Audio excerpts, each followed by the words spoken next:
अच्छा जी, पिछले लेसन में मैंने आप लोगों को अडोबी InDesign के हवाले से इन्फॉर्मेशन दी और मैंने आपको बताया कि उसका मेन इंटरफेस किस तरह का होता है और हमने देखा कि उसमें हमारे पास कौन सी ऑप्शंस जो हैं वो मौजूद हैं। अच्छा, इस लेसन के अंदर मैं आप लोगों को ये बताऊंगा कि हम लोग न्यू डॉक्यूमेंट चूज़ करते हुए कौन सी सेटिंग्स को जो है वो मद्देनज़र रखते हैं डिज़ाइन के अंदर। और आप लोगों को याद होगा कि इलस्ट्रेटर या फोटोशॉप के अंदर भी जब हम कोई न्यू डॉक्यूमेंट लेने लगते थे तो हम कुछ सेटिंग्स का खास ख्याल रखते थे। और जैसा कि मैं आपको बता चुका हूं कि इन डिज़ाइन के अंदर आम तौर पे ज़्यादातर हम वो चीज़ें जो है वो इस्तेमाल करते हैं, बनाते हैं, क्रिएट करते हैं जिनको बेसिकली प्रिंट मीडियम के अंदर फॉल किया जाता है। तो इस हवाले से जो न्यू डॉक्यूमेंट सेटिंग्स हैं वो इन डिज़ाइन में बहुत ज़्यादा इंपॉर्टेंट हैं और ये बहुत ज़रूरी है कि हम उन सेटिंग्स को चूज़ करते हुए कुछ चीज़ों का ख़ास ख्याल रखें। तो चलें चलते हैं InDesign की तरफ और देखते हैं कि हमने अडोबी InDesign में अपने प्रोजेक्ट को स्टार्ट करते हुए न्यू डॉक्यूमेंट सेटिंग्स किस तरह से लेनी होती हैं और किस तरह से हमने प्रोजेक्ट को स्टार्ट करना होता है। जी, तो ये क्रिएट न्यू के ऑप्शन के ऊपर मैं आके क्लिक करता हूँ और ये पिछले लेसन में मैंने ये पोर्शन जो है वो स्किप किया था और कहा था कि ये मैं आगे चल के बताऊंगा। तो ये अब ऑप्शंस मैं आप लोगों को बताने वाला हूँ कि ये न्यू डॉक्यूमेंट की जो हमारे पास ये एक पूरी पूरी विंडो है, इसके अंदर क्या क्या चीज़ें हैं। अच्छा जी, सबसे पहले तो ऊपर आप देखते हैं कि प्रिंट और वेब और मोबाइल के हवाले से कुछ डिफ़ॉल्ट साइजेस हमें यहाँ पे जो हैं वो अवेलेबल हैं, कुछ दिए गए हैं। और आप देख सकते हैं कि जिस तरह प्रिंट के अंदर A4 है, लेटर है, लीगल है और डिफरेंट साइजेस हैं जो कि आप स्टडी कर सकते हैं। इसी तरह से वेब और मोबाइल के हवाले से भी डिफरेंट साइजेस दिए गए हैं। मैंने आपको पहले ही बताया कि ज़्यादातर हम इन डिज़ाइन में प्रिंट के हवाले से काम करते हैं, तो अभी फ़िलहाल हमारा जो फोकस है वो ये प्रिंट वाली जो ऑप्शंस हैं इनके ऊपर रहेगा।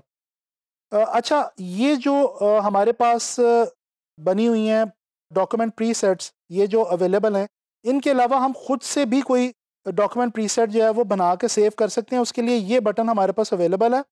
ठीक है जी, यहाँ पे आके हम कोई सा इसको नाम देते हैं, माई न्यू प्रीसेट का मैं इसको नाम दे देता हूँ और मैं अगर इसको सेव करता हूँ तो ये आप देखें कि एक नई प्रीसेट जो कि मैंने खुद से अभी क्रिएट की है वो यहाँ पे ऐड हो गई है। तो बाज़ औक़ात आपको पता होता है कि यार आप मैगज़ीन के लिए ज़्यादा काम करते हैं या बुक्स के लिए ज़्यादा काम करते हैं, तो वो जो स्टैंडर्ड साइज़ेज़ होते हैं उन चीज़ों के, उनके हवाले से आप यहाँ पे अपने प्रीसेट्स खुद से भी बना के रख सकते हैं।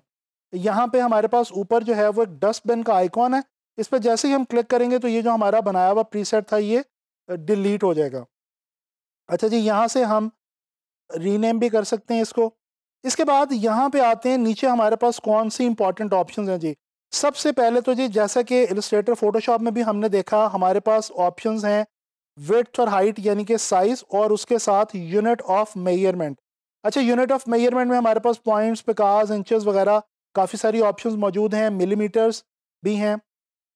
फिलहाल मैं यहाँ पे इंचेस पे क्लिक कर रहा हूँ और यहाँ पे अगर मैं आपको दिखाऊं कि प्रिंट पे आऊँ, लेटर पे, और यहाँ से मैं इंचेस को चूज़ करूँ तो ये देखें लेटर हेड का जो स्टैंडर्ड साइज़ होता है 8.5 इंचेस बाई 11 इंचेस वो अपने आप यहाँ पे सिलेक्ट हो गया। इसके अलावा हम यहाँ पे अपने डॉक्यूमेंट की ओरिएंटेशन चूज़ कर सकते हैं कि हम जो भी वो चीज़ क्रिएट करना चाहते हैं वो पोर्ट्रेट में हो या लैंडस्केप में हो। फिलहाल मैं यहाँ पे उसको पोर्ट्रेट में रख रहा हूँ। अच्छा, इसके बाद ये एक इम्पॉर्टेंट ऑप्शन है जी, पेजेस, नंबर ऑफ़ पेजेस। जैसे कि मैंने आपको बताया कि हम लोग ज़्यादा पेजेस, मल्टीपल पेजेस पे काम कर सकते हैं इन डिज़ाइन में और ये इसी मकसद के लिए बहुत ज़्यादा हेल्पफुल है। तो यहाँ पे मैं 6 या 4 या जितने भी पेजेस ऐड करना चाहूँ मैं यहाँ पे ऐड कर सकता हूँ। फ़िलहाल मैं यहाँ पे चलें 6 पेजेस जो हैं ये रखता हूँ। इसके सामने एक चेक बॉक्स है जिसको मैंने चेक किया हुआ है, ये है फेसिंग पेजेस। फेसिंग पेजेस का जनाब ये मतलब है कि आपके जो पेजेस होंगे वो एक दूसरे के सामने आएंगे। देखें, जब आप कोई बुक ओपन करते हैं तो उसमें पेज नंबर 2 के सामने पेज नंबर 3 आ रहा होता है। तो जो साइमल्टेनियस पेजेस हैं वो एक दूसरे के आमने सामने होते हैं और एक दूसरे को फेस कर रहे होते हैं। तो ये बेसिकली वही ऑप्शन है, अगर आप इसको क्लिक रखते हैं, चेक रखते हैं, तो जो आपके आमने सामने वाले नंबर ऑफ पेजेस हैं वो आमने सामने आएंगे और एक दूसरे को फेस करेंगे। इसके बाद प्राइमरी टेक्स्ट फ्रेम की एक ऑप्शन है, ये बहुत ज़्यादा तो यूज़ नहीं होती लेकिन आप इसको चूज़ कर सकते हैं। इसमें क्या होता है जी कि आप कोई एक ऐसा टेक्स्ट फ्रेम रख लेते हैं जो कि तमाम आपके जो पेजेस हैं उनके ऊपर एक जैसा ही रहता है। अच्छा जी, इसके बाद नंबर ऑफ कॉलम्स, हम यहाँ पे नंबर ऑफ कॉलम्स भी बढ़ा सकते हैं। मैंने फॉर एग्जांपल यहाँ पे 2 कॉलम्स रख लिए। फिर इसके बाद है जी कॉलम गटर। अब ये कॉलम गटर क्या चीज़ है दोस्तों?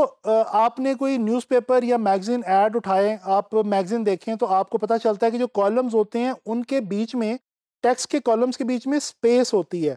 वो स्पेस हम यहाँ से बेसिकली चूज कर सकते हैं। इसको मैं फॉर एग्जांपल यहाँ पे 0.25 इंच रख लेता हूँ, यानी कि मेरे दोनों कॉलम्स के बीच में, मेरे हर पेज पे जो 2 कॉलम्स होंगे उनके बीच में 0.25 इंच की स्पेस होगी। अच्छा जी, इसके बाद ये कुछ ऑप्शंस हैं, ये भी इंपॉर्टेंट है। मार्जिन्स, मार्जिन के बारे में मैंने आपको पिछले लेसन में भी बताया था कि ये सेफ मार्जिन होता है। बेसिकली आप अपने पेज को, अपने पेज के ऊपर टॉप, बॉटम, इनसाइड और आउटसाइड से मार्जिन लगा सकते हैं। और ये मार्जिन क्या काम करता है कि आपका टेक्स्ट और आपके इमेजेस अगर इस मार्जिन के अंदर अंदर हैं तो वो प्रिंटिंग के अंदर सेफ रहता है और वो अच्छे तरीके से प्रिंट हो सकते हैं और उसके कट होने का, आपके कंटेंट के कट होने का चांस नहीं होता। तो इसलिए हम यहाँ पे मार्जिन यूज़ करते हैं। यहाँ पे ये चेन का बटन अगर आप क्लिक रखेंगे तो ये सारे मार्जिन सारी चारों तरफ से इकट्ठे चेंज होंगे, जैसा कि मैं ये इस वक्त करके देख रहा हूँ। और अगर मैं इसको अनचेंज कर लूँ तो ये देखें, आप किसी एक साइड से आप मार्जिन को टॉप से, बॉटम से, इनसाइड से या आउटसाइड से अपनी मर्जी से कम ज़्यादा कर सकते हैं। अच्छा, इसी तरह ब्लीड एंड स्लग। अच्छा, ब्लीड थोड़ी सी इंपॉर्टेंट चीज़ है, ये मैं आपको बता देता हूँ। सेम इसी तरह ये चेंज होती है जिस तरह ऊपर हमारे पास मार्जिन चेंज होते हैं, यहाँ पे वही चेंज वाला बटन है और यहाँ पे वही टॉप, बॉटम, इनसाइड और आउटसाइड की ऑप्शन है। मैं यहाँ पे 0.25 इंचेस का ब्लीड लगा रहा हूँ। अब ये ब्लीड क्या है? बेसिकली ब्लीडिंग मार्जिन ये है दोस्तों, होता ये है कि जब कोई भी डॉक्यूमेंट, कोई भी पेज प्रिंट होना होता है तो कुछ एक्स्ट्रा एरिया छोड़ दिया जाता है हमारे रिक्वायर्ड प्रिंटेड जो डिज़ाइन है उससे बाहर, और उसके ऊपर आमतौर पे हमारे डिज़ाइन की ग्राउंड जो है, बैकग्राउंड जो है वो चल रही होती है। उसके ऊपर कोई इंपॉर्टेंट हमारा जो कंटेंट है वो नहीं होता। लेकिन वो मार्जिन किस लिए छोड़ा जाता है, ये ब्लीडिंग मार्जिन, कि जब पेपर कट हो तो हमारा जो रिक्वायर्ड डिज़ाइन है वो ना कट जाए और हमारा ओवरऑल डिज़ाइन जो है वो पूरे का पूरा कटिंग में ज़ाया ना हो जाए और वो अंदर हमारे डिज़ाइन एरिया के बिल्कुल अंदर अंदर रहे। इसलिए हम ये ब्लीडिंग मार्जिन जो है ये यूज़ करते हैं। स्लग जो है ये आमतौर पे ज़्यादा यूज़ नहीं होता, ये प्रिंटर्स यूज़ करते हैं। और ये इसलिए होता है कि अगर इस प्रिंटर फाइल को प्रिंट करते हुए कोई भी ख़ास इंफॉर्मेशन लिखना चाहे उस फाइल की प्रिंटिंग के हवाले से तो वो ऐड कर सकता है। मैं इसको ऑप्ट नहीं कर रहा, फ़िलहाल मैं ये ब्लीड जो ऑप्शन है इसको यूज़ कर रहा हूँ। अब मैं क्रिएट करता हूँ तो ये देखें, ये मेरे पास मेरा डॉक्यूमेंट ओपन हो गया। ये हमारा मार्जिन है, मार्जिन एरिया है। ये हमारे कॉलम्स हैं दोनों और ये उनका कॉलम गटर है, यानी कि उनके दरमियान में मौजूद जो स्पेस है वो है। और इसके अलावा जनाब ये हमारा ब्लीडिंग मार्जिन है, यानी वो एक्स्ट्रा एरिया के जो हमने रखा है इसलिए कि हमारी कटिंग जो है पेज की वो आसानी के साथ हो सके। तो ये कुछ इम्पॉर्टेंट सेटिंग्स और कुछ इम्पॉर्टेंट चीज़ें थी जो कि इन डिज़ाइन के अंदर न्यू डॉक्यूमेंट को चूज़ करते हुए आपने इनका ख्याल लाजमी रखना है। जी, तो हम लोगों ने इस लेसन के अंदर लर्न किया कि हम कौन सी सेटिंग्स हैं जो कि इम्पॉर्टेंट हैं न्यू डॉक्यूमेंट को चूज़ करते हुए एडोबी इंडिज़ाइन में, और हम उनको किस तरह से जो है वो चूज़ कर सकते हैं। तो आप लोग जब भी कोई बेसिकली प्रोजेक्ट स्टार्ट करने लगे इन डिज़ाइन के अंदर तो इसी तरह से आप इन सेटिंग्स को चूज़ करें और ध्यान से चूज़ करें ताकि आपका जो प्रोजेक्ट है वो आगे चल के डिस्टर्ब ना होने पाए। मैं उम्मीद करता हूँ कि आप लोगों को जो प्रोजेक्ट सेटिंग्स है वो समझ आ गई होंगी और इंशाल्लाह ताला नेक्स्ट लेसन में इन डिज़ाइन के हवाले से कोई नई चीज़ लेके आप लोगों के लिए हाजिर होऊंगा।